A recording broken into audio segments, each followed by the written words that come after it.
What's going on? What's going on? Good evening, everybody, and welcome. I'm giving you guys a couple of minutes. It's already 14 in chat. I mean, you guys are already before me.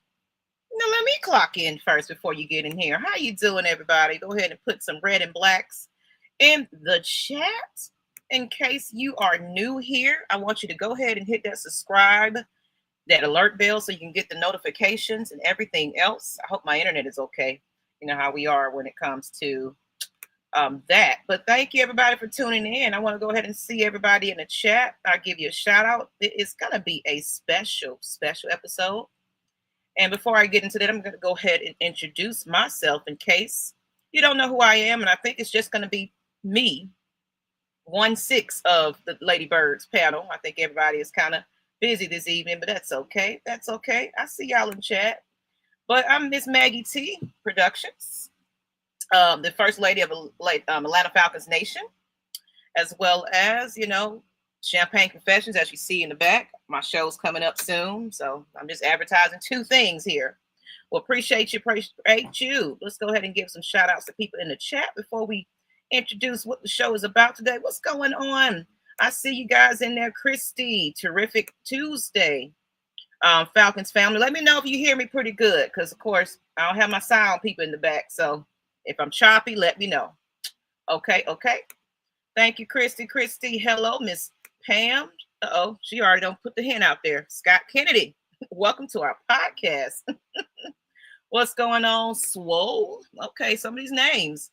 Y'all on CP time. No, I give you guys time to come in here. Nope, not CP. For those that know AFN, we always do it 5 minutes after. You need to get on board and understand. What's going on, Avion Carr? How you doing? Red and black. Grace Philly. There's a lot of new names I'm seeing here. Of course, we are on Twitter now. Again, I sucked it up and paid for that verification, which I think is foolish, but thank you, Chris, for saying I sound good. Perfect.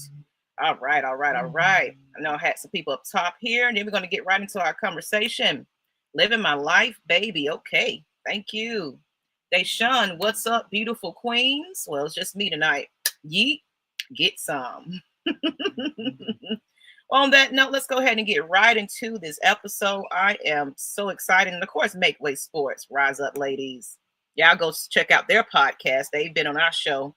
And I wanted to do them a favor and shout them out. We appreciate you. I think they had a strength and conditioning coach on their show. Y'all go back and watch that. I haven't had a chance to watch that episode. But let's go ahead and bring in the guest of the hour. 1 second here. I hope you guys are feeling wonderful this evening. It's a beautiful, who is calling me? I tell you, people just be doing all kinds of things. So here we go. So, since you guys put it out there, we have a special guest in the house. His name is Scott Kennedy. Some people may know him. I'm sure he's heavy on the Twitter or X or whatever you may call it. But just a little introduction to who he is. Give me a moment here. Scott is the publisher of Atlanta Falcons on Sports Illustrated and the creator and host of the Falcons Podcast. Go ahead and bring him up. I'm excited about this. Let's go ahead and say hello to Scott. How are you? I'm doing just fine. How are you doing?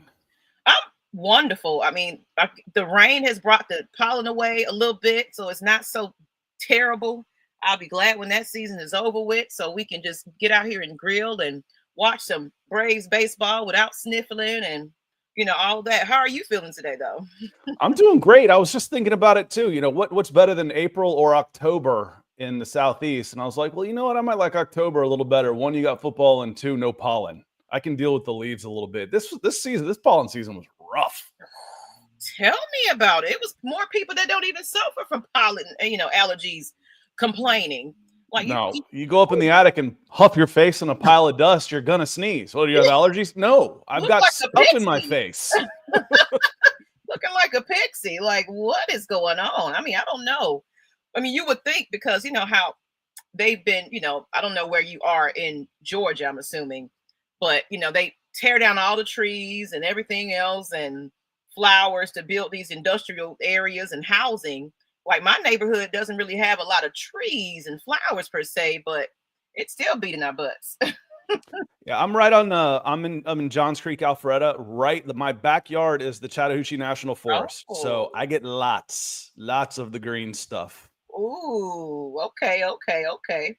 I get it. Let's see here. All right, let's go ahead and get into this conversation. Scott, let's go ahead and, get to know you just a little bit. Now, we do it a little different here. We're not just inviting you on to just talk football. I'm pretty sure that's what you do.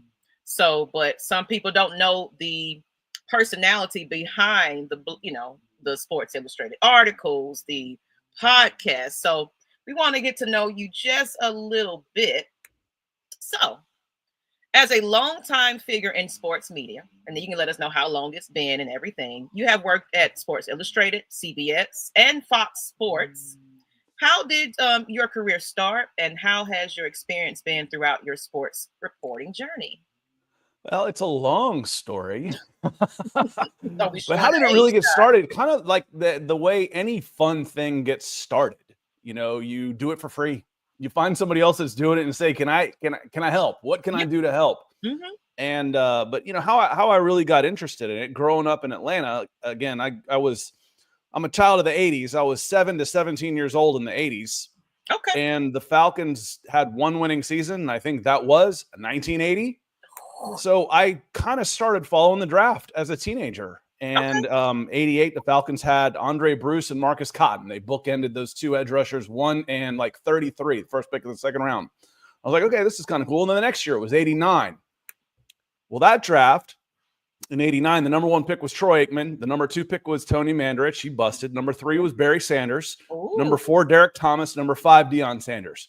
4 all-time greats in really the first draft I ever start paying attention to. I was like, whoa, this draft stuff's pretty cool. I like it. Especially prime time. He was electrifying and exciting, and the jewelry, the videos, the girls, He's still, for on field, Deion Sanders is the fastest player I've ever laid eyes on the field. I was like, I don't care what the stopwatch says. If I need somebody chased down, it's Deion Sanders. I want going to get him. He was so much fun to watch. And if some people say that, I don't like Arthur Blank, it's easier to blame one person when things aren't going well, because if you change one thing, then it's easy to fix then. But he's so much better than the Rankin Smith family that I grew up with. If Arthur Blank was the owner when Deion Sanders was here, Deion would have retired a Falcon. Yes. I think so. I kind of agree with that. And it's like and I'm glad you brought that up, because it's just amazing that we don't really put people in Hall of Fame. We'll do the Ring of Honor, but I think maybe if he would have came along a little earlier, we're having streaming on Facebook. Okay, Facebook having some trouble. So we're on Twitter and YouTube. So having some issues there. That's okay.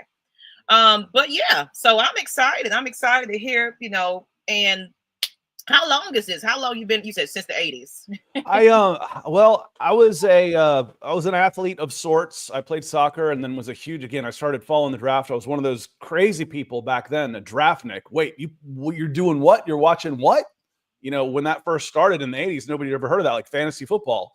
What you're doing what out of a spreadsheet and box scores? Fantasy football? You're nuts.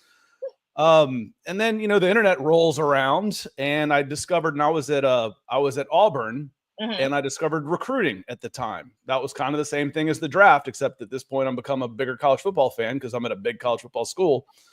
And I found a guy named Jamie Newberg, who was running a site called Border Wars. And I said, hey, you need some help? I ended up working for him for about 3 years. And I started professionally in 2002 when, the first round of the dot bombs came around and some things split out, and I lost my job. I was an IT manager at 25 years old, working computer systems for an advertising agency. I can imagine fantasy. What the pay was then, IT, computers. It was like the old school computer, with the big backs, I can call them. But I was running fantasy football leagues out of my office. When the internet comes around, it's like I was tailor-made for this. So One thing led to another. I ended up director of scouting at scout.com. That got bought by Fox, got sold back, bankrupt, bought by CBS Sports. Okay. Then I ended up at Sports Illustrated. Now I'm back in content. I was in administration for a while after director of scouting, trying to help build up networks like 24/7 Sports, Scout, Rivals, networks like that. And then I got back into content where I am now my own boss and I don't answer to anyone else. Don't answer to anyone, and you can say whatever you want to say. And I don't have to explain to some New York suit what we do for a living. Absolutely. So I love that you got the freedom. And you know what I do like about it, I'm trying to get somebody in real quick. What YouTube is creating as far as the streaming platform of people just want to be in their living room and talk their football or sports. And, it's opening up into a new audience. And I feel like eventually, if there won't be the ESPNs and, the actual studio shows, it's going to be all streaming things. Because it's, for one thing, it's you don't have to worry about the upkeep of a building unless you're going the whole nine with a studio and set up. But you can just do this in your living room. It's headed that way, and that's why live events are so expensive. It's like really the only type of talk show, so the only content that is almost like commercial proof, or so to speak. Mm-hmm. And ESPN has laid off thousands of people in content, but not their live sports crews. That's why they hoover up all those live sports, because that still draws ratings, that still draws eyeballs. It's that's why they're making billions and all this, because they're getting rid of the other people. And it's like, what? Hopefully somebody reach out to Lady Birds one day and say, I like what you got going on. So the chat saying love Scott's Monday, Wednesday morning shows. So some people are recognizing you. Of course, I know who you are. I follow. What's up, Scott? Rise up from Larry. 3 Dirty says, ladies, we are excited for this show. Scott Kennedy, living.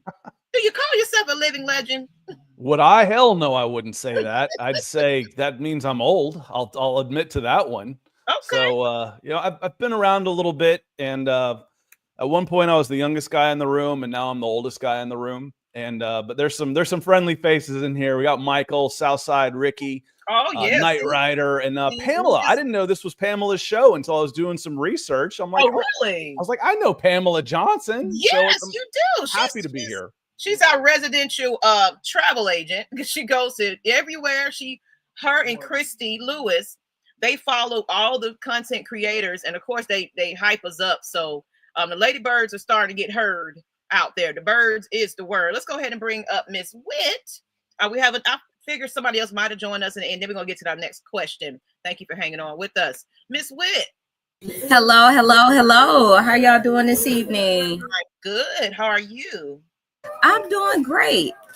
I'm glad you can join us. I wanted you to be a part of this wonderful interview with Mr. the Legendary, according to the viewers. This man is a legend. This is going to be marked in Hall of Fame, because of Scott. So, hey, Maggie and Scott, King Richie said that. So let's go ahead and get into the questions. I already asked him about his background and everything else. So we're going to get into the meat and the potatoes. Right, let's go. Let's talk about them football players, because, of course, I'm pretty sure they heard you on your channel, but to the audience that may not know who you are, kind of want to know your thoughts overall of how Terry, they said that's my cousin, and Raheem handled the 2025 NFL draft. How do you feel? I loved it. I mean, I flat out loved it. And anybody that's watched my shows, again, I am a cynical person who has grown up with Atlanta sports and had, one of my first memories was 1980, them blowing a 14-point lead to the Dallas Cowboys in the playoffs. Little did I know that was going to be a lifestyle. So I'm not afraid to say this was dumb. I don't like this. I can't believe they did this. And I love this draft. You've got gaping holes all over your defense. So what do? You go and get defense. I've been very, very critical of the national media this go round about how they're just willfully ignorant about Xavier Watson part of this trade. Well, they traded up. They traded their future first in a second to get James Pierce Jr. No, they didn't. They traded a first for a first, and then they swapped a second and a third. They sent a seventh.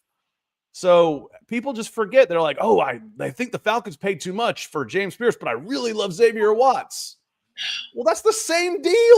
That's the same. You're talking out of both sides of your mouth. I think the Falcons fan, they're so passionate yet mad and delusional. How about that? So it's like, we're fickle. We're very fickle fan base, and I thought everybody would just be happy that we got a dog, that they went all in on the things that they preached about in the offseason. We got 2 heavy hitters for edges. I mean, Jalen Walker and Pierce. I am excited for what this can bring, and their unsigned free agents. Those have been amazing signs. Sorry, got a little one. No, I think Terry Fontenot, I've been critical of his drafts, the previous 4 drafts, for one reason or another, and we don't have to get into all of that. But I think the pro scouting side of what Terry Fontenot has done, and then the salary cap management, except for Kirk Cousins, has been really, really good. They went through 2 years of salary cap hell with 21-22. They had some money to spend, and by God, if they didn't hit on every single free agent they signed, from Jesse Bates, David Onyemata, Calais Campbell, Caden Ellis, Bud Dupree was really good. Those are 5, and those are just 5 off the top of my head. I think there were like 7, but the 5 off the top of my head, and every single one of those guys hit in a big way. So the pro scouting department, I think, has been great. I think it's been the team building through the draft, I think, has been – it's hit and miss. Like I said, we can get into that as deep as you want to. But this time I've got zero complaints. Now we can talk about, well, I don't think James Pierce was the right guy. Okay, that's fine. But don't tell me that they didn't get value at edge with Jalen Walker and James Pierce Jr. And don't tell me that they didn't need an edge rusher or 2 or 3 for this team. You needed more cornerbacks. You needed more safeties. You got them. Would it have been nice to get a 330-pounder for the middle of the defense? Yes, but when you've got no money and only 4 draft picks, you can't get everything. And you got a diva at quarterback. I thought it was an A. They absolutely got an A for me this year. Yeah. So, and I agree, Scott. For the first time, and it's funny because me and Whit and Pam, we were at the draft, party live. So we thought in the first round that was just the all in of it. Just, okay, that first pick, okay, we don't drunk our alcohol, we partied up, we walked around, took all the photo ops and ate all the Chick-fil-A sandwiches and what have you, and Coca-Colas, and then we left. It was like it's over with. That's the but we didn't think that they was gonna move up. And that, the guy I podcast with on Mondays and Wednesdays, he's in Seattle, so he's got a 3-hour time difference for me. So he gets up at 5:30 to do the Falcons podcast with us. 5:30 in the morning. It's like a radio talk show. I am usually in bed at 10. I turn my phone off at about 10:15. Oh, you missed it, didn't you? So I was still working. I was still doing some work. And he's like, he calls me up. He's like, dude, and this is pushing 11 o'clock at night. That's like way past my bedtime. He's like, the Falcons just traded back into the first round. I'm like, you're kidding me. And he's like, nope, we're on it. So then we went and we immediately went live, right? That's why I always say subscribe to your channels that you watch, because you never know when we're going to surprise you like that. That ended up being my most watched live stream of like the past couple of months, was that James Pierce Jr. one at 11 o'clock at night. And Falcons fans were hyped. So I think the Falcons fans, for the most part, yes, there's always somebody that's going to we're not all going to agree on everything. It's just never going to happen. But the overwhelming response from within Falcons country, Falcons nation, Falcons family has been positive for this draft. Overwhelmingly positive for this draft. I was definitely excited with this draft that they did move back. I mean, Terry and Raheem has told us they're not trying to be at the top half. They want to be at the bottom half of the first round.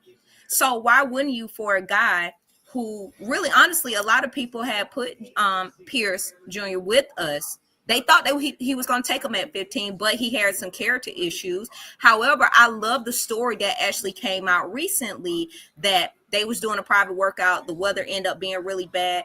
he took it upon himself to find a facility to be able to get that workout done. They talked to his mom, talked to his family. That shows character in what he was doing, that he was willing to do the work to be able to show what he wants to do and put that towards getting on a team.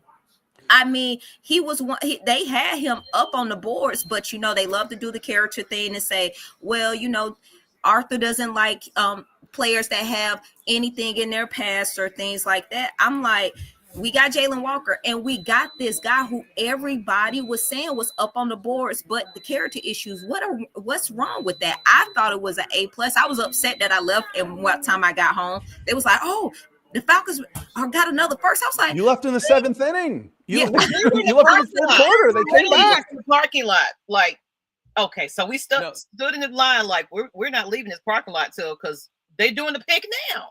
Wow. There's a phrase I hear, and yes, it scared me a little bit because I think Terry Fontenot I think this is a make or break year for Terry Fontenot and Raheem Morris. 5 years in, if you go 5 years without a winning record, 5 years is a lifetime in this sport. You go 5 straight years of a losing season, I think there's going to be some changes. So this is a make or break year for Terry Fontenot. So I was a little worried. I'm like, okay, does he mortgage the future? And some people have said that. I'm like, how do you figure he mortgaged the future? Well, he doesn't have a 2026 first round pick. Yes, he does. It's James Pierce Jr. So in 6 years, how many first round draft picks will the Falcons have made? 6. 6 for 6.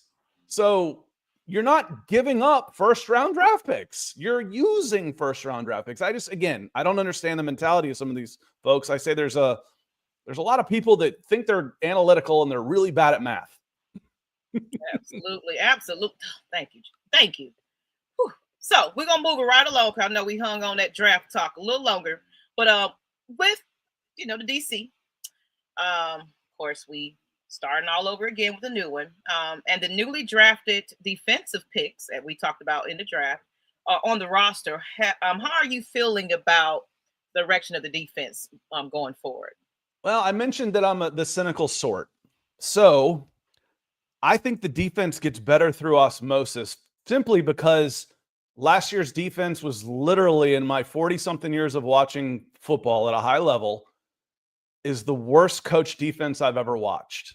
I'm not saying it's the worst defense I've ever seen, but it was the worst coach defense I'd ever seen. You've got 3-4 guys on the line of scrimmage at 5-yard splits, and those are the only people you see in the box on 1st and 10. When your base defense is a prevent, things are bad. And so I think the direction of the defense, that's easy. It's got nowhere to go but up. So it's going to get better. Now, how much better? I've said several times, I think this defense could actually be worse man for man. Does Xavier Watts come in and is he better than Justin Simmons? Probably not right away. But you didn't get much from Justin Simmons because he was put in a bad position last year. None of these guys, it's like outside of Caden Ellis, every single defensive player was worse in 2024 than they were in 2023. Every single one. Not everybody got worse, and everybody became a worse player, but they all played more. They all played badly. Does Ruka Rohoro come in and play better than Grady Jarrett right away? Maybe. Probably not. I mean, he's probably not better 1-for-1. There was Matthew Judon was a pretty good player until he got to Atlanta. So these guys that you counted on individually, they may not be as good as the players that are replacing them. Might not be as good right now. There's a lot of young guys you're counting on, a lot of youth. But as a unit, I have no doubt that they're going to be better simply because they can't get any freaking worse. Thank you. As long as we stay healthy. I don't know if we're going to Miami this year to, be on somebody's field, but I want them. Miami is dangerous for us. I believe it's a jinx. I thought they were coming up here this year if we did that this year. I hope. But they were also doing construction, so I'm not 100% sure on that. They're still doing construction. I thought that was completed. Maybe it got finished. I don't know. So I don't. I really honestly haven't heard any. That's too far ahead. I'm a day-to-day plan. I need type A's in my life because they help plan these things. I'm like, I haven't looked forward past Saturday yet. Look, I'm day-to-day too. I'm And Knight Rider, we're talking about joint practices and stuff in the summertime as far as staying healthy, as far as being a home game, because that was where Darnell got hurt there last year. Not Darnell, I'm sorry. Rondale Moore got hurt down there during the preseason, during the joint practices. So if they go down there and do joint practices, hopefully they're not going down there and doing joint practices. If they do it with the Dolphins again, hopefully they're coming up for that. They're going to come to Flowery Branch. I think he's saying it's a home game. So, okay. So how can you get worse than 32 in pass rush? Ooh. Well, it's not even that. I mean, you look at the numbers and you say yards and points, they were like, 24th, 25th, well, that's not that bad. It doesn't tell the whole story. When you look at points per possession, yards per possession, plays per possession, all of that, Falcons were bottom 3. So basically what that means is they gave up long time-consuming drives that ended up in scores, and they couldn't keep people off the field. Third down conversions, I think they were 31st or 32nd. The Falcons on offense were either getting the ball pinned back in their own territory because the other team drove 50 yards and didn't score, or they scored. So it was the defense, again, the whole idea, they bought into this analytics of don't give up the big play, which is, what do we call that? What's the old school term for that? Bend but don't break. Well, these guys bend and broke, and it was just awful to watch. And then of course we with the new coach, there's got to be a lot of adjustments. And I love the fact that the 90 guy roster is going to be people that it's going to be competition out there. Mm-hmm. So everybody's going to have to step up, and because he said it. He was like, it's not just for just you to star. No, you got to work at it. You, like these rookies that's coming in, the veterans that's out there, everybody got to earn their spot at this point. Last year, Maggie, I felt like there was no competition for any of the spots. The first 22 on both sides of the ball was set before they even got to OTAs. They were in dire need of another safety, at least one other cornerback. They didn't bring in a soul. They didn't bring in anybody. The guys they got in the draft were all to replace their 30-somethings. I called it a redshirt year. Even Michael Penix Jr. They bring in Michael Penix. He's supposed to sit behind Cousins. They bring in Rook. He's supposed to sit behind Onyemata and Jarrett. Same thing for Dorless. Braylon Trice, a third-round 4-7 edge rusher. He wasn't going to beat out Judon and Ebiketie. Bertrand, linebacker, no, he's a depth piece. And then a running back and a wide receiver. They weren't going to crack the 2 deep, probably not even the 3 deep. So that draft class last year was it was disappointing at the time, because they talk about going all in. They spent a bunch of money in free agency, bringing their quarterback. We're going to go all in. Yeah. And then they didn't draft a single guy that was going to help them that year. You're like, okay, you're not going all in. You're lying to us. Stop. We understand if you want to build for 2026. We understand that. We're Falcons fans. Yes. We don't expect a Super Bowl every year. Yeah, we're hanging on a thread because we just hope that someday something's gonna click. We're gonna always be here, And speaking of Michael Penix, how confident are you about the offense, since we kind of went heavy defense this year in a draft? I think the offense was done. So when we would do mock drafts and stuff, we'd go all defense too. Now, 7th rounders, I don't care. If you can find somebody that can play at all, great. I'm not looking to try and fill a need in the 7th round. I'm looking to see if I can find a guy that can even make my roster at any position. But in the first 4 picks, you go defense heavy a lot, because across the board, your first 11 set. Except for even at the center position, once they decided, and I think it was always a plan, that Ryan Newsel was going to come back, even at center was set, knowing you were going to lose Drew Dahlman. So they've invested heavily on the offensive side of the ball. Yes. First round pick after first round pick after first round pick after first round pick. It's set. And we got Michael Penix as with the first teams this year, starting off in offseason with a fresh start with these players. So it's like we saw a little bit of excitement close to the end. So we'll get a little bit more of that. Yeah, and his numbers, I know that the situations are different. Your opponents are different. The stakes of the game are different at the end. We saw the same thing with Desmond Ridder. Desmond Ridder played okay in his 4-game appearance at the end of his rookie season. Now, he should have played a hell of a lot sooner than that, so you had an idea what you had going in, but that's neither here nor there. But when Michael Penix played, his numbers overall were actually the points and the yards and everything, the conversions were all better than the season average before he came in. How confident I with them? They were 6th, I believe, last year in total yards. Their scoring wasn't as high because Younghoe Koo was playing hurt. Didn't tell anybody or whatnot, but Younghoe Koo, the kicking game was atrocious. That was the trend, being hurt and not saying anything. Lost us a couple of games because and it changes the way when you don't think you can kick a field goal inside 40 yards. It changes the way you call games. So that ends up costing you on your total points. But the yards were 6 overall.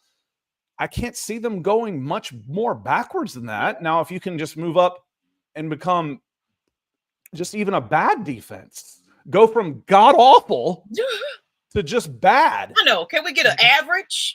Average would be phenomenal. Yeah. But even bad is a step up. I kind of joke. You hear the kids say mid all the time. Oh, it's mid. Man, I would love mid. This ain't mid. This is awful. Mid would be. I just want guys that sack. Can we get that? Can we get some sacks? And actually, AJ actually just had an interview recently. I do apologize that I don't remember the actual podcast he had it on, but he was basically saying that he's excited about our first round picks in that front. He was like, you can have a bad safety, you can have a bad corner. If that defensive line is good and they do their job and they can get to the quarterback, they're happy in the back. And he does believe that we have some solid picks. So that was great to hear from one of our stars. But I'm definitely excited for Michael. Seeing the shootouts he was having and what he was able to click, especially on that Washington game, even though we lost, I could have swore that kick was going. That still kind of bothers me. That I'm like, yay, no. But I think once the connection gets there in this offseason, they said that I love Michael Vick. They said that Matt Ryan was actually working with him on the offseason regimen, different things like that as a mentor, which I definitely do appreciate. I believe once that connection hit, especially with Kyle, because Kyle is on a make or break season as well. He has to do something this year because everybody was really ready for him to go, honestly, last year, which I feel like is disappointing. They've got so much invested in him already, based on this was my first ever draft pick. We've already paid the guy $30 million. You weren't going to get squat for him. You'll be selling low. I'm like, it's better they're just going to take the risk to see if he comes back, comes back to it. It's worth the risk. And if he doesn't, so be it. If he does, I'd tag him. I would absolutely tag him on T. Coleman. I'd love some middle average defense would be phenomenal when you're talking about a bottom 3 defense. That'd be a huge improvement. But I feel good about Michael Penix in this offense. You got a good offensive line. You got 2 weapons. I love Tyler Algier. I love Drake London's attitude, the way he plays the game. Mm-hmm. When they decide just to crank up and run it, the 80s Atlanta Falcon fan of me, who knowing they could run on anybody, even if they weren't winning games, with William Andrews and Gerald Riggs, just loves that style of ball, and the Falcons can do that. So I think the offense is going to be in really good shape. Limit the turnovers, stay healthy. Again, that's always you almost have to run that as one of your scrolls at the bottom, saying all of this depends on players not getting hurt. That's just kind of a given. True. And Scott, I know you said you had a short time. I know you said you had a show to go. Do you have a couple of minutes to get I'm okay. I'm okay. Let's keep it going. Okay, great. So now we're going to talk about the elephant in the room. The huge pink elephant at that. Huge tattletale pink elephant. What's next for Kirk Cousins? How you feel? Do you feel the Falcons? Maggie, I don't think when it comes to Kirk Cousins, I have made a correct prediction yet. Okay. Because the Atlanta Falcons have not done anything logical with Kirk Cousins since signing him. There's 31 other teams that would do things differently, and then there's the Atlanta Falcons. So when it comes to what is next for him, the idea of him being a backup after a public spat That he didn't want to be a backup? No, he wasn't hurt, but we're trying to trade him. He wasn't hurt. He was just, pardon my language, he wasn't hurt. He was just ass. Yeah. So we had to bench him. You're trying to trade this guy? But they can't say he was hurt because then you're in trouble with the league. And you can't say, well, I played him too long, because then you look like an idiot, Raheem. So what I thought they should have cut him, got rid of the distraction. Yeah. I don't want him in there with Michael Penix Jr. I don't want the cameras and microphones around him while the rest of the team's like, hey, we're the ones playing. We're busting our asses out here. Why are you talking to this old dude over here? Mm-hmm. That's the distraction it's going to be. But they've painted themselves into this corner with a bad deal. It wasn't a smart signing to begin with. And it's only gotten worse. Yeah. Maybe they're going to kiss and make up, because next year, there's $57 million on the cap, 35 of dead. That means you're gone. So he will absolutely be cut next year for sure. I really have no idea. I've given up. Everything I've said that they should have done with this guy I've been wrong on, because they do things a little bit differently with him. I mean, they're going to look for a court. They're going to need, someone's going to go down. There's going to be a quarterback that's going to injure themselves somewhere down the line, and somebody's going to say, well, you know what, Kirk? So Kirk's going to play good soldier until the trade deadline or something, I guess. I don't know. I really don't. I was surprised. We kept comparing it to Russell Wilson. And I said that the big difference going in with Russell Wilson and Kirk Cousins is, one, Russell's guaranteed money, if he was on the roster, was $35 million. Kirk's was 10. His roster bonus was $10 million. It vested like fifth day of the new league year, like we saw back in March. Russell's was $35 million if he was still around on the roster. So, and on top of that, Sean Payton hated Russell Wilson. You could definitely tell. And Raheem's just not that guy. He doesn't hate anybody. And I think that's what a lot of fans felt irritated about the situation, is that Raheem was being so nice. He's the man's man. Do what you have to do as a coach for the betterment of the team. And I know a lot of us was excited. We felt it was trash the first game.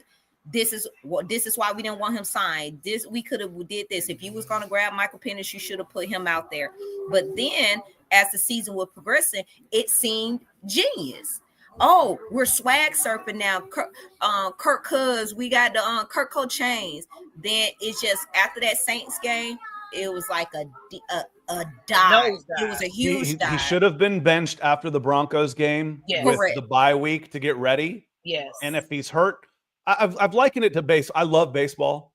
And if Chris Sale goes out there, and there's enough analytics in football now, you can figure this stuff out there. If Chris Sale goes out there and gets shelled, you say, okay, he had a bad night. If Chris Sale goes out there and gets shelled and there's 5 miles an hour off of his fastball, he ain't pitching the next game until you figure out what's wrong. Kirk, if you couldn't tell something was wrong, something's wrong with you. Like, there's no good answer to how this was handled last year. Either, it was he's either washed up and done, or he was hurt and you didn't do anything about it. Kirk lied. He tried to hide injuries. He lied about it. Don't give me that stuff. But you are the players lie about that all the time. That's their job.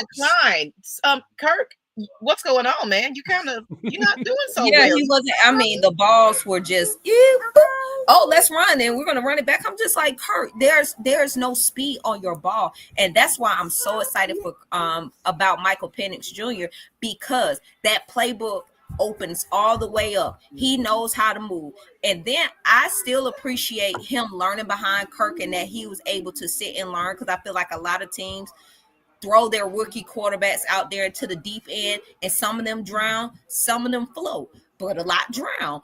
And I feel like with Michael, with the his history plus sitting for a while and what he was putting in, I love his ball. That speed of how it comes out of his hand is dangerous. It's like a blink of an eye, it's already gone. So I hope our wide receivers, I hope everybody gets to that left bullet. I hope they're ready for it, because I'm excited. He throws a pretty ball. Go back and watch Washington, Oregon. I'm like, okay, there's two really good quarterbacks in this, Bo Nix and Michael Penix Jr. And I said Bo Nix was like watching a windshield wiper. Everything was side to side. I'm like, I'm getting dizzy right here watching this guy. And then Michael Penix comes out and he's just firing. I'm like, I know who I want in the first round watching these two guys. Now, the injury history scared me a little bit, but there was no doubt about that howitzer of a left arm of his. Question, Falcons OC Zach Robinson expecting a better season for tight end Kyle Pitts. Your thoughts on that? One is I'm not from Missouri, but I do believe in the show me. Again, cynical, remember that part? I've seen it. I've heard it. Show me. Does the fact that he's got $50 million on the line as a 24-year-old kid, because he's still just 24. He's still one of the younger guys on the team, including the rookies. Does it click for him? Does he come in? Does he have that in him? Does he have the change of direction to get the separation that he needs? Mm-hmm. Or is he just a stretch monster? And if I don't have a super accurate quarterback like Matt Ryan, I can't just put it up where he can grow, where only he can get it. So I want to see all those things.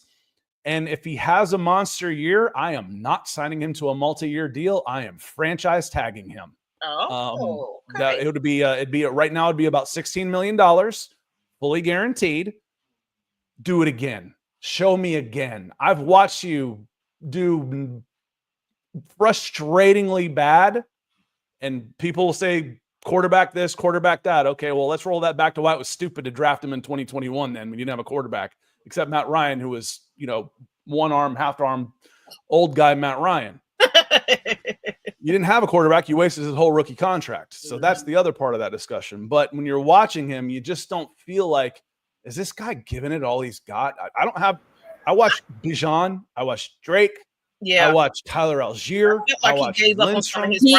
Compared to them, he looks lazy. And his block is horrible. His blocking is horrible for a tight end. I'm like, what are you blocking? Air it just seemed, and even when he was running his routes this year, it seemed so lazy, so lackadaisical. It's like you're not even pushing guys out the way to even get to your spot.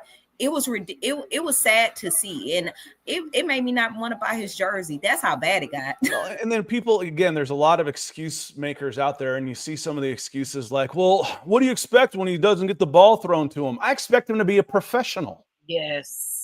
If you get 6 targets a game on 40 routes, that's a good volume. Mm-hmm. You got to run those other 34 like you mean it, or you'll never be open. So I don't know what to expect from him. I kind of think, okay, he's in a contract year.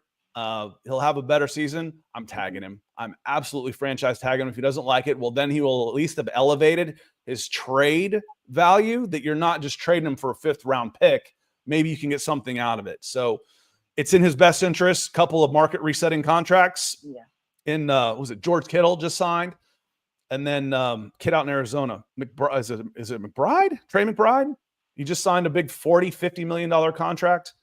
So the franchise tag number has gone up. Yes, I'm tagging him. You're doing it again. You're going to do it again for me. I'm not giving you a 4-year deal and have you coast for the next 3. So, Scott, this is the extra points where we just pretty much, for the folks that kind of came in late, don't know who you are. Let everybody know who you are and how to find you. Kind of just your promo time right here so people can go follow your podcast and you on Sports Illustrated. I'm real easy to find. YouTube.com/Scott Kennedy.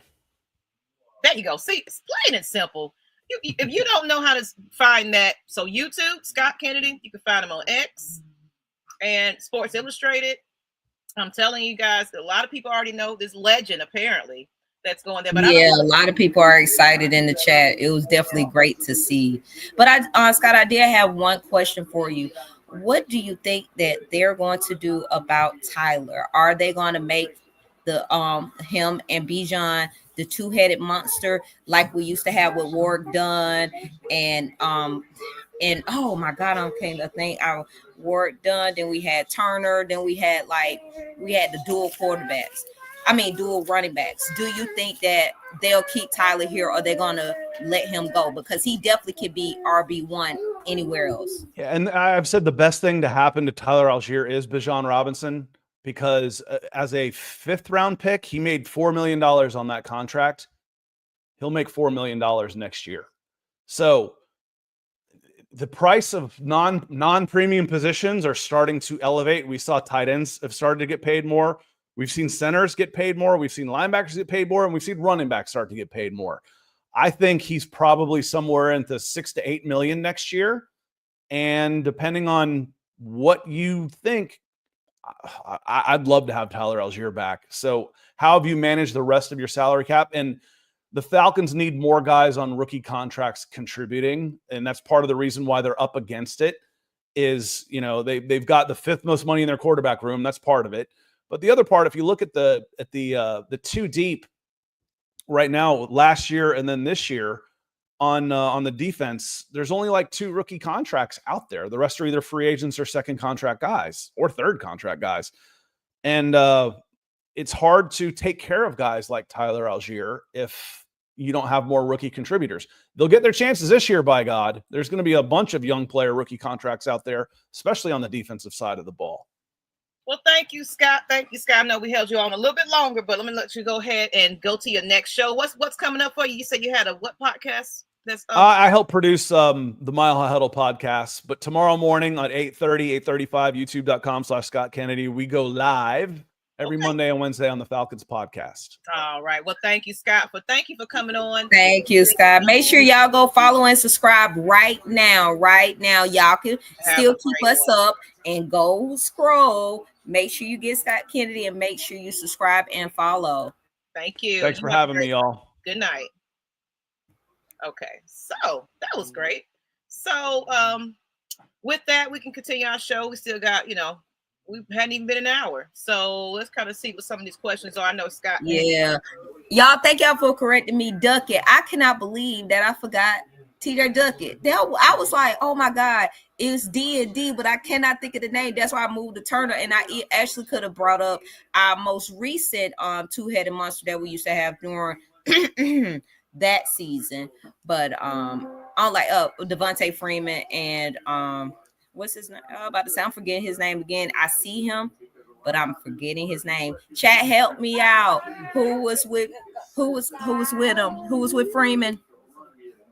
And I see what Southside Ricky said. I actually hated when we drafted Kyle Pitts, not because he wasn't talented, but because he was a Florida Gator. I'm a Miami Hurricane, probably the biggest fan after Luke. And I see that we got Knight Rider. Coleman, thank you. Yeah, I'm about to say Tevin Coleman. Yeah. What's up, Knight Rider? What you doing, Knight Rider? Same old, just chilling. I wanted y'all to see our little logo. Well, this is not our logo, but I'm playing around with some ideas. So just our promo part of things. Let me just show you this picture here. This is not the official. We was having some fun. Shout out to Chat GPT. Oh my God. So I'm in here just I like that. I like that. That is cool. So we're trying to come down. We're trying to figure out our official Falcons lady logo. This is not it necessarily, but I was like, I love it as a background, but I don't believe it as our logo just yet. I believe we can nice come up with a better logo. I can see the Maggie T's Bar and Grill, speaking that into existence. Yeah, that's a big background right there. Everybody, I want a restaurant, and someone was like, "Why won't you name it Maggie T's?" Y'all know if you're from the A, y'all remember Jazzy T's. So you got the Maggie T's.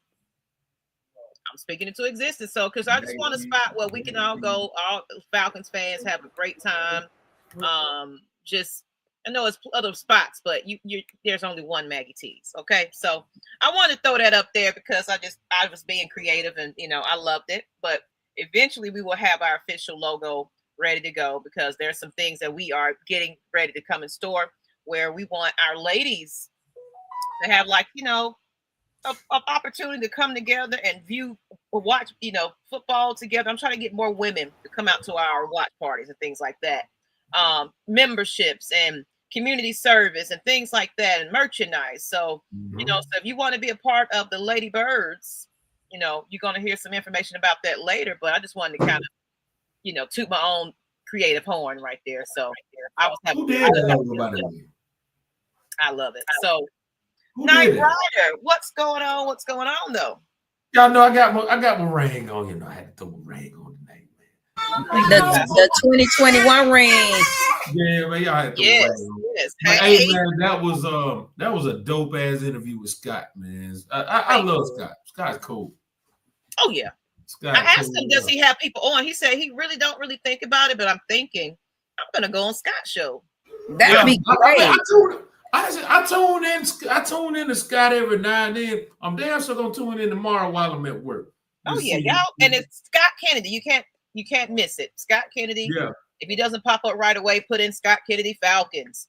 I'm sure it pops up. It really does. I think it just, at that time I be in the middle of my deliveries, so I be in and out the damn truck. So I let go.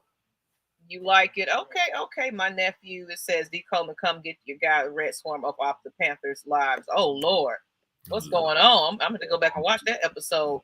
So we got to get Scott the mid pack of back. What? Pack of back. Oh no, yeah, we gotta get that mid pack when it comes to the defense, definitely. Because I feel like if the offense is running on all cylinders and the defense just mid, we can make it in the playoffs just with a mid defense, because we did that in the Super Bowl year. Our Super Bowl year, Jesus, I hate even talking about that. I think we had a mid-ass defense, and I couldn't even blame the defense for that loss. I have to blame the Kyle Shanahan, easy. Oh, Kyle Shanahan. I told people with that Kyle Shanahan every time I see him. I told people is that when we went to the Super Bowl in 2020, I went down there with my cousin. I had my damn jerseys on, everything. All the 49er fans, I was telling them the same thing. I said, look, if y'all gonna win this game, tell Kyle Shanahan to run the damn ball. And I told folks, if Kyle Shanahan don't run the ball, they're gonna lose that game. And just to show, he did it again. So I tell people that ain't that Super Bowl loss, that's not an Atlanta Falcons problem. That's a Kyle Shanahan problem. Well, I could personally say I put that if you don't until you do right by my Falcons, everything you touch is going to fail. I cheer against him every Super Bowl he's been in. I don't want him to win even a first place shit award. I do not like him at all because he could not call plays at the end of a game that you literally had on lock. That is unforgivable. People use that score to troll us all the time. That's why I'm ready. I'm praying that Terry and Raheem can bring us a Lombardi. I am praying, because if a black quarterback, a black coach can bring, and a black GM can bring us a Super Bowl. And the blackest city in the world. Blackest city in the world. I'll be at it with the wit. I know a lot of 49er fans. Most of the 49er fans that I know, they all feel the same way about Kyle Shanahan as we do. Yeah, he ain't proved himself. He's showing me that he's the same old Kyle Shanahan. Same old. His ego is so big. Mm-hmm. It doesn't do him any justice. His ego is so big. It's gonna be more of a curse than it is a gift. Yeah, he's an offensive genius, but until you tighten up him, you ain't doing that. Mm-hmm. It said Matt Ryan cursed Shanahan out while on the field during the game. Run the goddamn ball is what Matt Ryan said. Check the tape. Oh, Scott went to Super Chat, man. Go ahead, Scott. Thank you, Scott, for the Super Chat. For having me on tonight, y'all. I'm glad you enjoyed yourself. And I know we ran over a little bit, but hey, more people were just excited to have you on and hear what you have to say. But y'all tuning into him on 8. There you go. He's right there in the chat, y'all. So click on that. Go ahead and click on him. Subscribe. And Scott, you're always welcome back. Please always come back. I'm going to actually put in his comments so you guys can see it. So if you're coming in, go ahead and hit on Scott's page and subscribe to him. Maggie, do me a favor. In the morning, in the morning, can you text me and let me know what's Scott going on? Because I'm gonna be in the middle of delivering. Text me and let me know what's Scott going on. I will text you. I will be up because I got to get up for work anyway. So, and I listen to podcasts and things while I'm working. I work from home, so yeah. Shout out to Alarm Maggie T. Right. Yes, great show. Thank you, 330. Anyone else tired of Harry Douglas teasing the podcast with Roddy White and Julio Jones and just ready for him to? I said it was going to be a podcast. You did say it was going to be a podcast, but the crazy thing is Julio teased it on his Instagram that he never, ever used. The first time I seen that Julio thing pop up on my For You page, I was like, huh? Did I follow a fake page or something? And that's all the way he did his retirement. And now they're doing the podcast. I'm like, go ahead and bring that bad boy on out, please. Go ahead. I'll find it whenever they release it. I'll find it when they release it. I ain't gonna even just sit there and try to look for it. I mean, and maybe he might be a little obsessible. I might just get in the DMs and see, hey, Julio, come on over to the Lady Birds. We got something to say to you. I see somebody trying to sneak up in here. What's going on, Matt Mike? What, Matt Mike? Welcome in the building. I'm very upset, Miss Thing. Yeah, the one that's sitting right next to me. Very what upset. I do? Because you have been neglecting Mad Mike, and Mad Mike is not appreciative. You haven't said hello to me. You haven't said nothing to me. You just been shy. She just been shy. She done became a lady bird and do her thing now, and just forgot all about her. You see what happened, Maggie? You see what happened when you see this? Well, the Lady Birds know, and a lot of people didn't, but I'll go ahead and down. The reason I've been missing a few shows is because I have started grad school. I have been dealing with my kid, dealing with grad school and working, so time get lost in different things like that in traffic. So I'm sorry, man. I will make sure I. I thought I was gonna get cut out. I'm sorry, my life got in the way. I thought I was gonna get cussed out. God damn, man. What the hell you done did to this woman? She's not nice. today. Grad school, they kind of pull me down. No arguing. Then Clubhouse get all my arguments. Hey, Mike. I got to get back to Clubhouse. Hey, Mike, your attitude is a little stank, man. You need a little bit of this right here. All right. If you say so, I damn sure don't need it. Let me go and put this page, pin it to the chat. So y'all going on over there and tell him that Lady Bird sent you over there. So coming on a recent video or what have you, make sure you tune in tomorrow morning for him. It might just be a one of interview with Harry, Julio, and Roddy. I don't think he's starting one. Never know though. I think most of them podcasts, they gonna be like a get in there, say what's on your mind, get the hell out. They might be testing the waters. We'll see how it go. Because somebody said something in the chat. Can you find that chat where he said that Julio only said 38 words? There y'all go right there. I thought he was slow. Julio don't never talk. Don't do that. Don't do that, man. Yeah, Julio don't never talk, man. Julio just he was just man, y'all know Julio don't talk trying to get his bag. You know, he was so concerned about getting his bag and hanging with the Migos. That was his concern. So you know, so Mike, let's talk about this because I didn't really bring it up because I was like, I don't want to talk about it, but what do you think about just this over? You know, we didn't have a chance to talk about this with, so you know, we kind of talked about it with Scott, but do you think they over exaggerated with the fines to Jeff, you know, and in the league at least, as far as the bad draft situation where his son did something? I felt okay, yeah, the son, he might get punished and things like that, but do you think it was a steep fine or it was like an example made? What do you think? I always think that I know the media doesn't like us, and I know this because I've had conversations with certain people. And Maggie, y'all know who that certain people are. They don't like the national media doesn't like Atlanta. And like I said, this is not my personal opinion. I know this to be a fact. They don't like Atlanta. They don't like Georgia. They see us as old country dumb hicks. Okay, this is just a fact. Mm-hmm. Like I said, I've heard conversations with people don't respect us. They don't respect Chuck Smith. They don't respect Terrence Matthew. These guys have done it for us time and time again, year after year. This man is literally he led the Atlanta Falcons in receiving before Julio and Roddy came to the Atlanta Falcons. You know what I'm saying? And nobody in the media give these guys any shine, any take it, no love whatsoever. So the media doesn't respect these guys. So for them to do this to Jeff Olbrick, man, don't nobody care about no Jeff Olbrick. Don't nobody care about his son. This is nothing more than a damn example.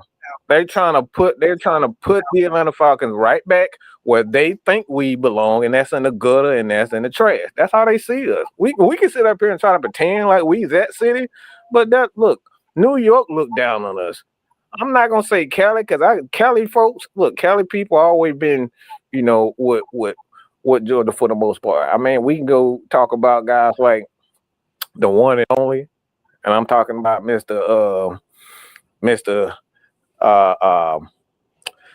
Too Short himself. He's from here. He stayed here. His family here. So Cali has always been with us. I know that's a long answer, but they don't give a flying you know what about it. They don't give a flying you know what about the Atlanta Falcons. And it's always after we do something good, it always got to be right back with something bad. It happens every time. Why is it always Atlanta? We literally just saw 2-3 other players that coming out of the draft said they were getting pranked called, but nobody got in trouble for that. We were the only team that got out.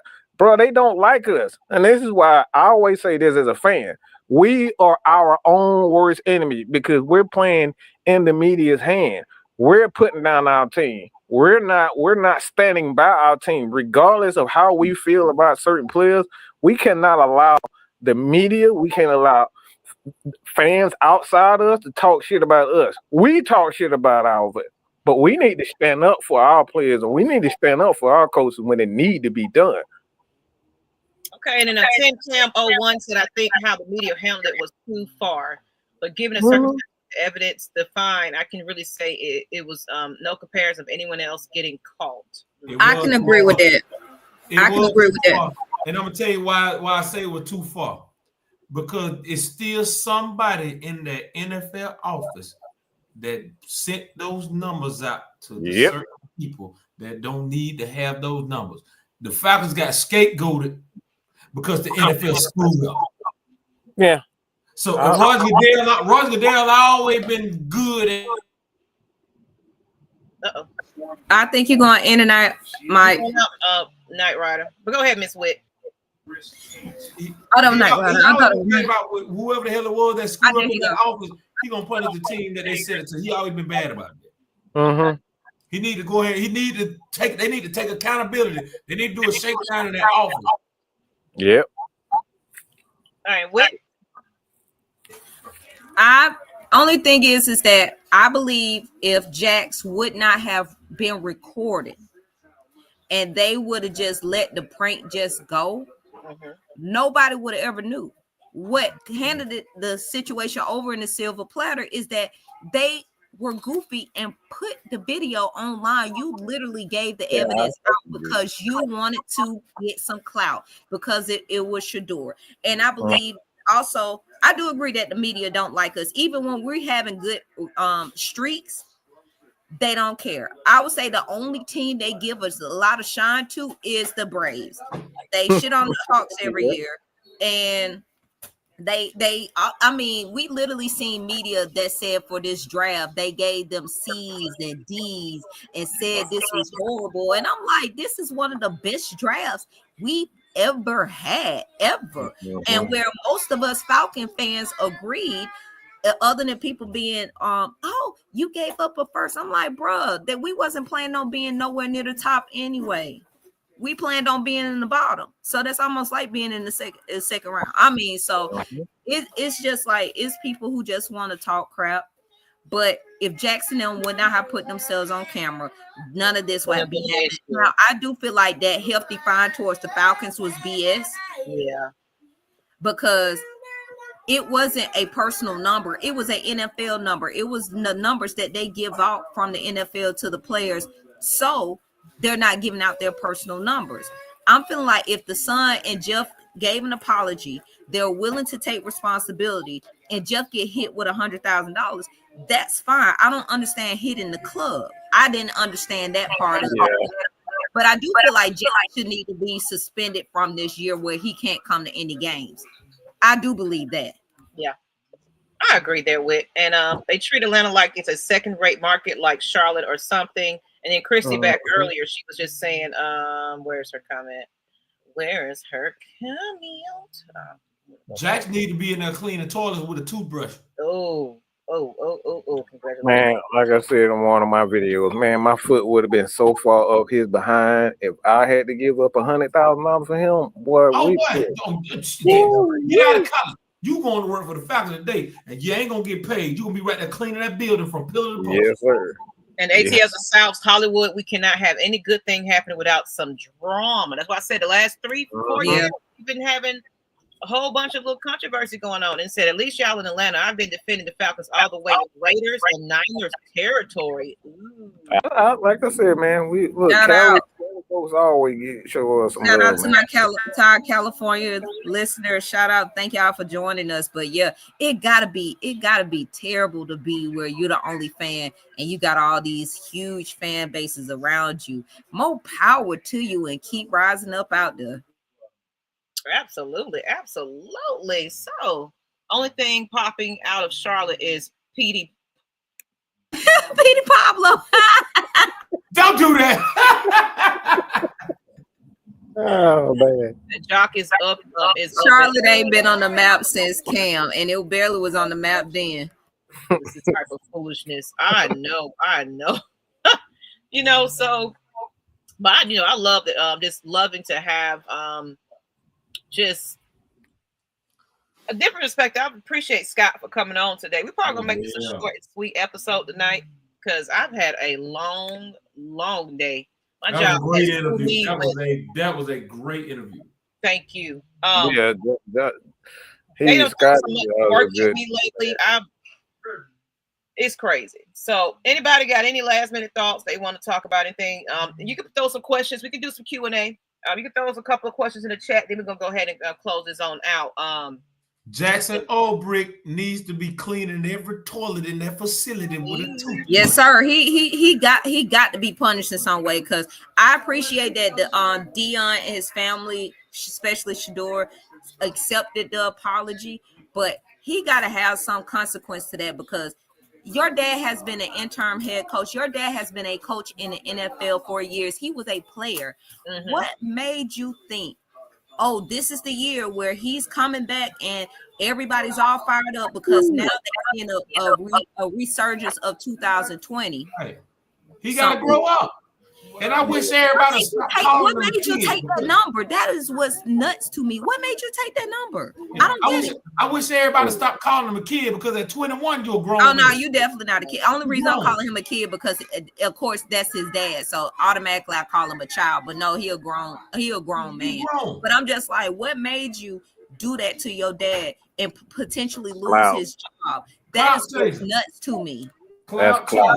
That was all clout. He wanted to be. It's a disease these days, man. Anybody. I mean, Kanye is talking about he's sucking nut sacks now because he want clout. Like everybody addicted to clout these days. Everybody want clout, and that's all. That's what he wanted. He wanted to be social media famous. All right, and at the end of the day, man, it's like you're a son of a football player. There is responsibility that comes with that. You can't just be out here doing something because you're not ruining your own name. You're ruining your father's name, your family's name. Exactly. Put him in a bad spot. Y'all go ahead and throw some questions in the chat. I think I want to advertise something real quick. I forgot to put this in the chat.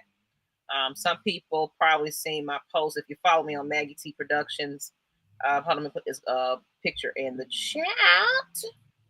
It says, I'm just waiting on the schedule release. Thank you. May 14th. Yes. Christy, thank you for putting it out there because next Wednesday. I ain't Yes, sir. I ain't kept up with it. So next Wednesday. Okay. So how many people gonna have they, seats, they hotel rooms booked? Y'all gonna have to have the TV on with the game, and then you need to have Expedia on lock so you can go ahead and I'm just waiting to see when the Jets game is, because if it's too cold, I'm not going. If it's I mean, definitely, y'all gotta make sure y'all bundle up and get ready for it, because I love that a lot of people are starting to travel to the games now that we're having that presence there. It's exciting to see. But what schedule I'm looking for is training camp, and if we are going to be allowed back at Flowery Branch. Right? Yeah. I'm gonna do something different. I'm gonna actually throw the video up there, y'all. Hold on, so you can hear a little bit of Night Riders beat. So hold on, let me put that in there. The video. But let me see. Any questions? Let's see what's going on in chat. Anything? They put them braces on me, and I said, "Oh, no." He was talking about how he got beat down. I'm at 21, so he's a real man, at 21. Hold on, real quick. I had to go ahead and put that up one time. All right, let me put this video up there just to advertise a couple of things. Let's see what the chat is talking about.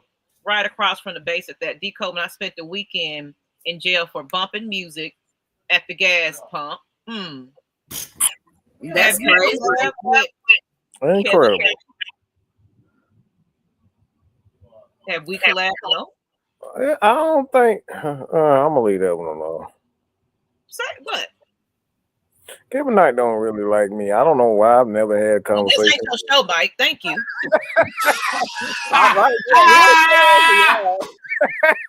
He'll come over y'all, but if I'm on, he probably not gonna show up. Look, I don't know, man. I got a bad reputation, and I still don't understand why. Well, send them over. I'm look, man. Look, y'all reach out to the man. Look, man. Just tell them the Lady Birds are looking for him to come on the show. All right, man. Mike ain't gonna be here. Mm-hmm. Thank you. I like the I think I like the suggestion there. I definitely will probably reach out to him. We can get him out there. Dave Schultz, he's another one of those guys want to have on too. Dave Schultz of the Falcoholic. Like I said, man. Look, more people. Look. Y'all can speak for them. They will listen to y'all. If you want them on the shows, I can almost guarantee you, as businessman, they will do the right thing and give people, because at the end of the day, we just doing this for people, man. We're doing all this for y'all. So if that's something that y'all want, we'll definitely make that happen. All right. So I got the video revved up now. So just to kind of give a little advertisement to let me see, it didn't refresh. Hold on. Yes, it is. It's at the bottom. 1 second here.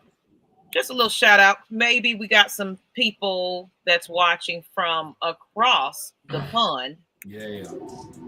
What's up, y'all? This is your girl, Miss Maggie T, with the Lady Birds of AFN, and I wanted to make this official announcement. But Atlanta Falcons Nation is going international. Yes, we already have an international audience, but now we're getting ready to host a show that will have a panel of people across the world. You heard it here first, and we're looking for you. We are recruiting more people that are interested in talking about the Falcons across the pond, because we know we got some diehard fans out there, but of course you got to speak English now. As well as hit me up in my emails at maggietproductions@gmail.com, or find me on social media and let me know how interested you are. I'm looking forward to hearing from you. But in the meantime, in between time, we get to wrap up that show, and it's going to be all so fun. Can't wait, you guys. Thank you again for tuning in to us. Head on over to Atlanta Falcons Nation, like I said. Hit that subscribe button, hit that alert bell. You don't want to miss what's to come this upcoming season. We got so much in store for you. And I'm out, people. Peace. That beat is something. And who is it by? Who's that beat by? The one, not one time, not 2 times, but the 3 times. 3. Yeah, man. Y'all already. Hold on. I got. That's one of them right there. I got all 3 of them right No, here. right, I don't know. I don't You see done you. got this mug started, boy. Good God I Almighty. can't see you. You can you? Is it just me? They probably. No, it's the camera. Cause we can't. Can you come in and come out so we can see what you're gonna show? Cause we can't. You still froze. Yeah, I mean, we good. We good. I don't see you still. I'll tell you what. Hold on. I gotta refresh. Okay. You know, but he got to show his, collection, but we can't see it. Yes, anybody in the chat that got those connects, definitely hit me up. Hit me up. All right. Is that better? You're black now. Your video gone. Lord, Yeah, you midnight now. My internet going crazy. I don't Yeah, know what it is. What it is, but yeah, Shout out to the internet. I can see it on my end though. That's the crazy thing. So 3 You people. pitch black, you Night Rider for real. Yeah, 1, 2. Yeah, I'm pitch black. 1, 2. All right, now somebody had a question about the Hawks. Y'all got any thoughts about the Hawks president search? President search. I don't know what to expect with these Hawks. They're kind of like my Falcons. I don't get my hopes up on they're going to make a great decision for the I don't know organization. what the Hawks got going on. It's some Me neither. It's some dysfunction going on in that organization. Though. Yeah, I'm just like they just dead set on just not fucking winning. I mean, like you have Trae Young here. You need another superstar here. You not willing to go out and go get another superstar. I But was I'm disappointed when they didn't do any type of trade or anything and you pick. It's what are you guys annoying. doing? It's terrible. Well, I'm hearing that he fired his son. His son was way too involved into the organization. He was causing a lot of ruckus, a lot of issues with the coaching staff and the front office personnel. So I'm hearing that his son is finally out of the picture, and they're willing to bring someone in because I believe that his son was the president for the Hawks, and then I guess they fired him, and they're willing to bring in Danny Ferry. I'm hearing that Danny Ferry might be. Yeah, if they bring Danny Ferry back, man, it'll be so much controversy right now. Yeah, so I don't know what the Hawks doing right now. I've been saying it for but the Hawks and the Falcons were in the same boat. The Falcons need a pass rush. I've been saying about the Hawks for years. The Hawks need a dominant post presence, man. They always drafting guards. They need somebody in that post that's going to impose their will, dog. Physicality, yeah. I mean, They too much of a finesse team. They need somebody to be physical. That's the reason why Orlando kicked their ass. And Sin Cam 01. Yeah, we do. We definitely personally know the UK. I did reach out to them. Of course, they're kind of tied up, but I did say, if you know anybody out there in the audience, that might the guys over there. Yeah. my way. I love them. I definitely love them. I've been trying to get them on the show, so maybe we'll probably get them on to kind of appear for a couple of episodes. But yeah, we definitely are. Y'all said the Water Boys got AJ. I wonder how they pulled that off, because I definitely know when we tried to get current players. Basically the agent was saying that due to contracting it's hard, but shout out to them if they got that to work out. Hey, absolutely. I love it. When is that? Is that air soon? Because I would love to see that. You got to get permission from the organization to have current players on it, so you have to go to it. So I'm positive that they have an agent or something like that, an agency that allows them to do that. But like, you have to get permission from the team itself, because we tried that, myself and Dunn, and you have to go through the organization and get permission from that. Okay. It says lack of big post players in the NBA period. They all want to shoot threes. Absolutely. I mean, that's where it is now. Going to look back. AJ's podcast. Oh, okay. AJ's podcast is premiering tomorrow. Okay. But look at how physical things were now and where we are now. That biggest thing is that if you can shoot from the perimeter, that's what everybody's doing. I mean, it's really it is quite annoying now. That's why I stopped watching because I'm just I like, have there's nothing about it. That's why I love football. It's gonna be contact. They're gonna talk shit. It's gonna be what it is. I even love baseball. I watch baseball before I watch basketball, and that's sad. Oh wow. I'm the opposite. I will watch, of course, I can't really watch baseball. Well, I can. I mean, you gotta go to the game just to really just. I like to go to the games to watch the baseball game. But I love going to the games. But my thing is, I'm so used to hearing the announcers and stuff like that, and at the game, it'd be a million conversations going on, and you trying to focus. Yeah. Damn. It's like the older I get, the more I can just sit at the house and watch baseball games. Because, you know, that's all my uncles do. They'll sit. One of my uncles, he'll sit there and watch.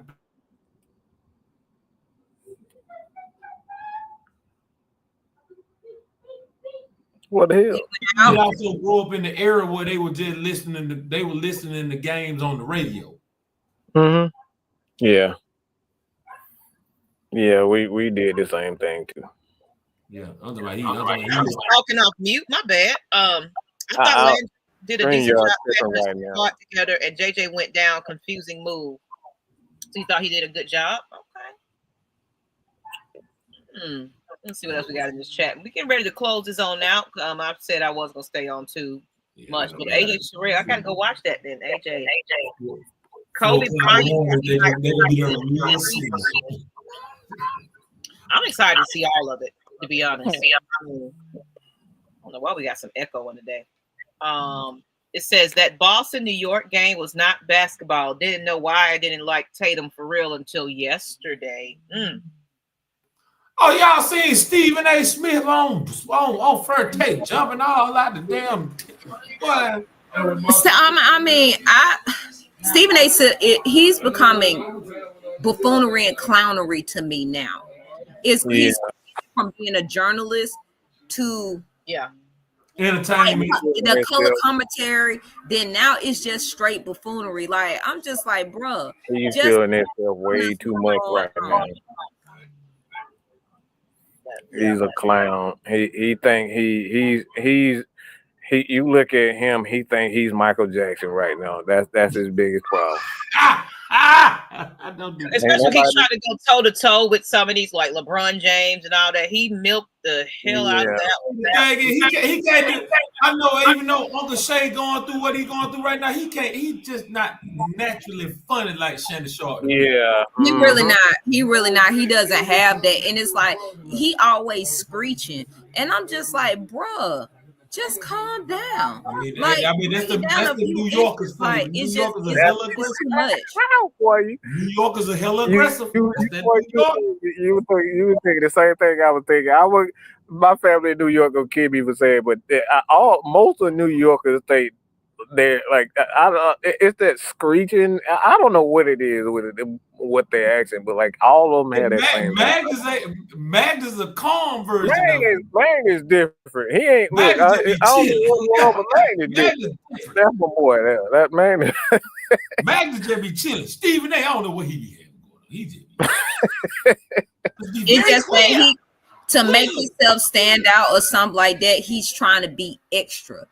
Yeah. And extraness throws you off because it's just like we've seen different black commentators come along where they ain't do all that, and it was just like natural presence where you just like you fuck with them. Stephen A is too fucking much, and he turns you off. And now he has his own podcast where you're going away from even sports and you're talking about current and stuff like that. I don't know what that's about. Then him having the whole thing with President Trump.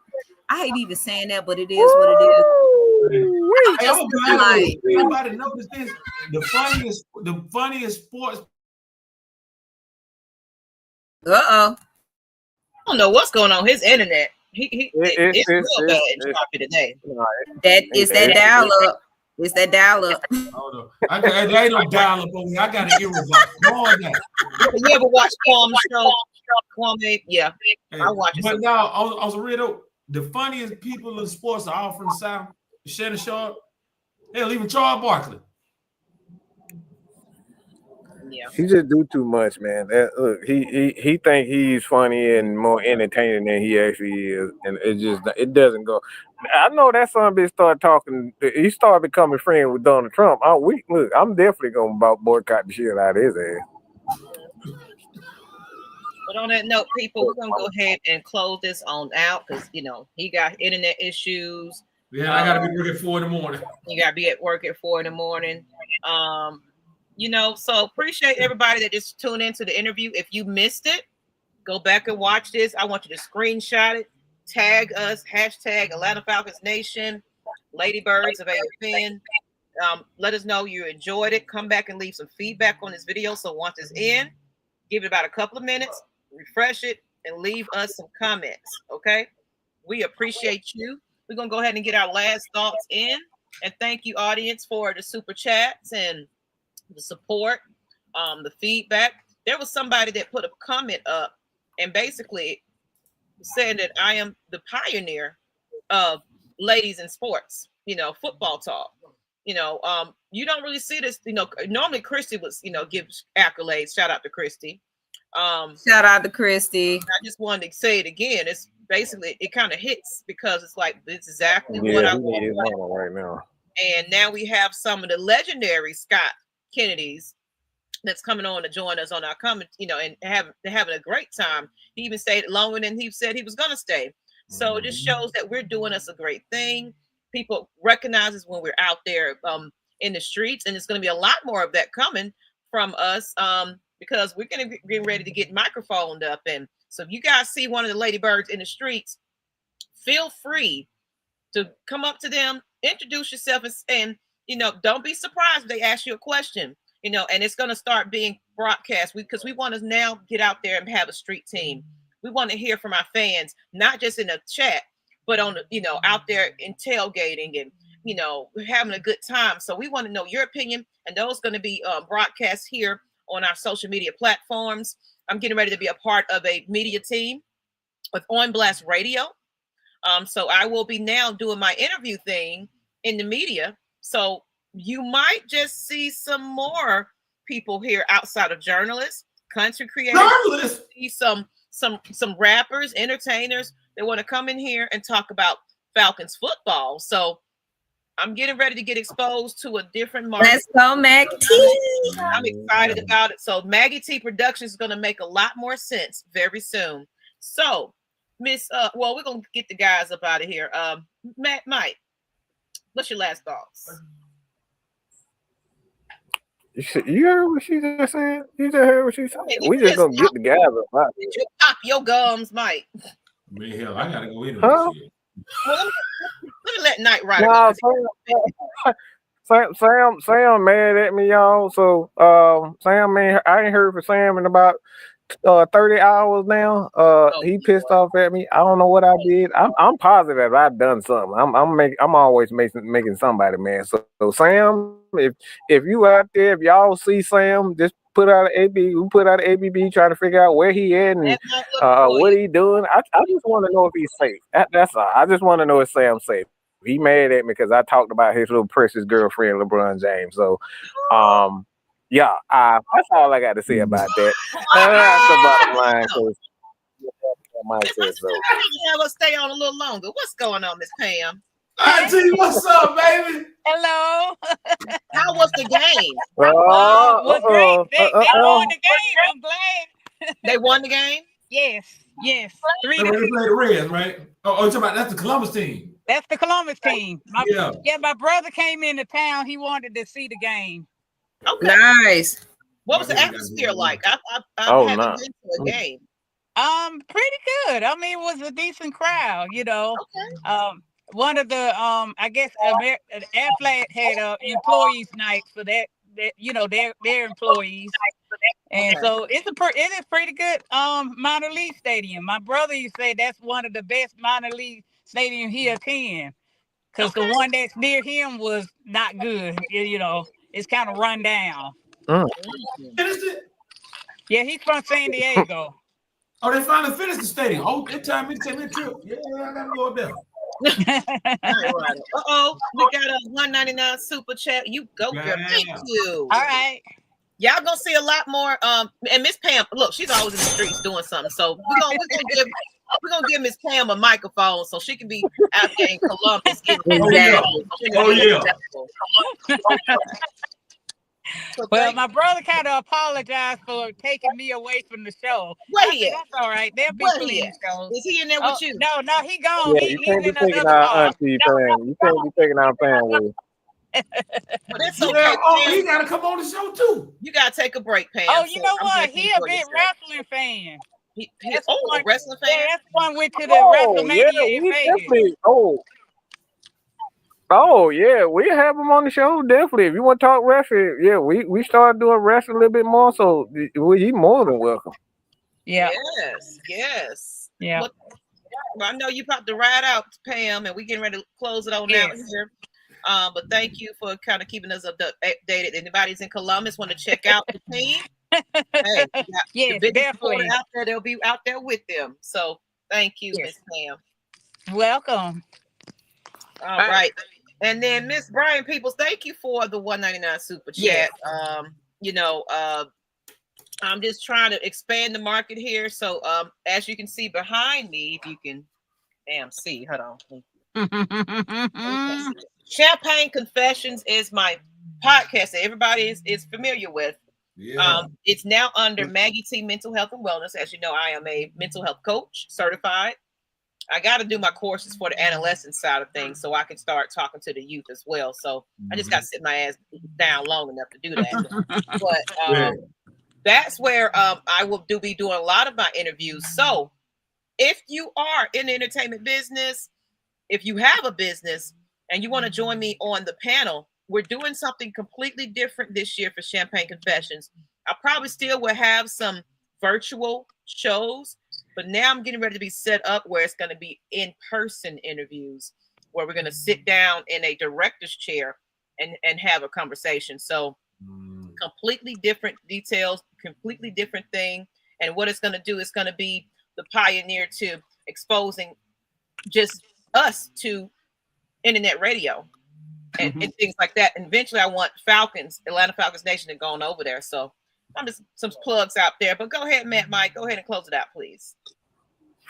Well, like I said, man, we have Jew. He's still watching Baby Girl. He's still on leave right now, so y'all be patient with us with the heavy hitters. Like I said, little Juliana just giving them hell right now. So y'all just go to his channel and watch his video. He can't do a lot of live shows right now until the season comes, but the heavy hitters still coming. We're doing our thing, but we got so many other shows. Like Maggie said, we have our boy and our brother, William Waddell. He has his show. It's going to be premiere soon. So, like I said, man, we got a lot of stuff going on. I got a lot of things that I want to kind of introduce to people working on a lot of things. So y'all be patient with us, man. Continue to support AFN, Atlanta Falcons Nation, Unholy Alliance, Mad Mike Sports. Just continue to do what y'all do, man. Like I said, if we cut y'all, it ain't because we hate you. It's because y'all part of our family. And that's all I got to say about that. Maggie, what you doing? You always got to be extra. Where you went? Let you disappear. You gonna close your show out? You ain't even look. You doing all that extra, so we can't even hear what you saying. I forgot I was on mute, y'all. My back. Maggie T. That's why he was saying, "What are you doing?" If y'all can see it, can you see it? Yeah, we can see it. Okay. So y'all gonna see. If you can't recognize who I am, you can see my name whenever I'm out. So you can't miss me. They better know who you is. If they don't, they ain't paying attention. And Miss Witt, let's go ahead and close this one on out. Well, I was a little late, but y'all know I can't end the show without it. It's your girl Whitney J from the A, ready to slay. But I'm happy we have good conversations, and I'm looking forward to see what the Falcons do. And I mean, hopefully this whole thing blow over with this whole situation with the prank. And we look forward to OTAs, rookie camp, and we just move through the season. So rise up. Yeah. Yes. All right. On that note, we're gonna let you go ahead and have your evening back. Appreciate everybody once again. If you, like I said, if you haven't watched the episode, the interview, rewind is back. Leave some feedback. He dropped some hidden gems, and he's a legend. It's an honor to have Scott Kennedy on the show, and of course, his show airs at 8:30 a.m. Eastern tomorrow morning, because he comes on, I think, Monday, Wednesdays, and that's Monday and Wednesdays. So he'll be on tomorrow. Make sure you say that Lady Bird sent you guys over there. And Knight Rider, I'm going to send you an email, a chat to let you know what, and you can find him at Scott Kennedy. Simple as that. Scott Kennedy. Yes. If he doesn't pop up automatically, put Falcons in it. Search. I know what Scott show. I just remind me when he comes. Oh, I know. I'm talking about he comes on morning. Else got to search in for the mornings. He comes on in the morning. So on that note, people, I appreciate you guys, and thank you for liking the t-shirt. Oh yeah, and we're out, people. Good night. Love piece of chicken grease. Night, people.